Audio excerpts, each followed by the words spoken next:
O Sansão era um personagem da Bíblia que foi agraciado por Deus com uma força extrema. Mas o Sansão ele tinha uma promessa com Deus. Ele tinha uma promessa de salvar o povo de Deus, como é quase toda a promessa dos juízes e dos agraciados por Deus na Bíblia. São reis, são juízes, são pessoas que são agraciadas por Deus, que têm determinados dons e têm que passar por determinadas provações. O Sansão já tinha matado um leão e aberto um leão ao meio. Então o Sansão tinha feito isso com as próprias mãos. Mas o Sansão tinha um defeito. O Sansão era, para as palavras de hoje, mulherengo. O Sansão era encantado com as mulheres. Sansão ele era muito mulherengo.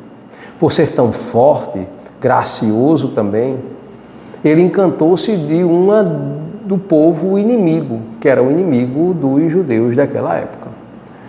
E ele queria, de toda forma, estar com essa mulher.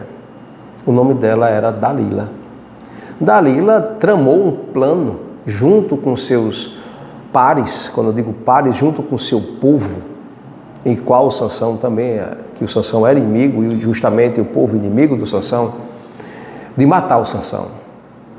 E a Dalila seduziu o Sansão, e o Sansão caiu numa armadilha. Aí eu vou te dizer, a Dalila ela trabalhava numa casa de prostituição.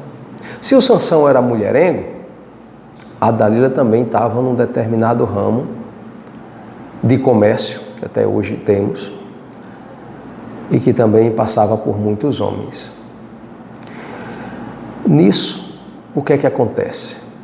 Acontece que o Sansão ele abre mão de uma promessa que ele tinha com Deus.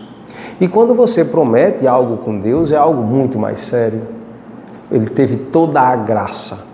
Era juiz do seu povo, era o homem mais forte daquela época, mas ele tinha um preço a pagar, ele tinha um preço a cumprir, ele tinha uma trajetória que ele percorreu e ele tinha onde deveria chegar para honrar o nome de Deus, porque toda honra e toda glória é para Deus.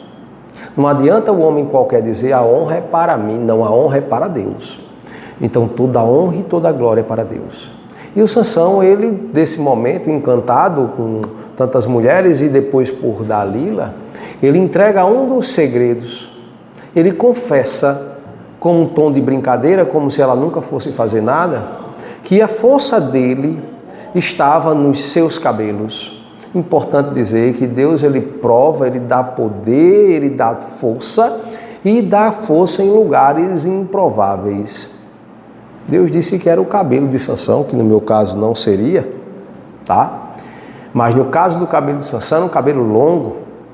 E quando a Dalila descobre isso, adormece o Sansão, que eles dormem juntos, ela raspa o cabelo do Sansão. E já tem homens preparados para amarrá-lo. E eles furam os olhos do Sansão. O Sansão, antes de ser morto, ele faz um último pedido. Me coloca de braços dados nas colunas do teu templo. Eu vou ser ridicularizado, mas por favor, me coloca lá na coluna do teu templo. E na coluna do templo, o Sansão ele ora a Deus, Senhor, pela última vez, me dá as forças necessárias para derrubar esse templo. E como Deus é um Deus do impossível, ele dá força extrema para Sansão. E com os 2 braços, Sansão derruba tudo. Toda a coluna e todo aquele povo que estava dentro daquele templo perece. Ah, mas o Sansão morreu. Sansão morreu. Mas no último gesto de Sansão, ele morreu honrando a Deus. Ah, mas foi um mártir? Naquele momento, sim. Mas o que é melhor? Você ganhar a sua alma ou perder o seu corpo? Eu não digo para que as pessoas sejam mártires. Eu estou contando uma história que ocorreu com Sansão. Que Sansão já ia morrer de todo jeito.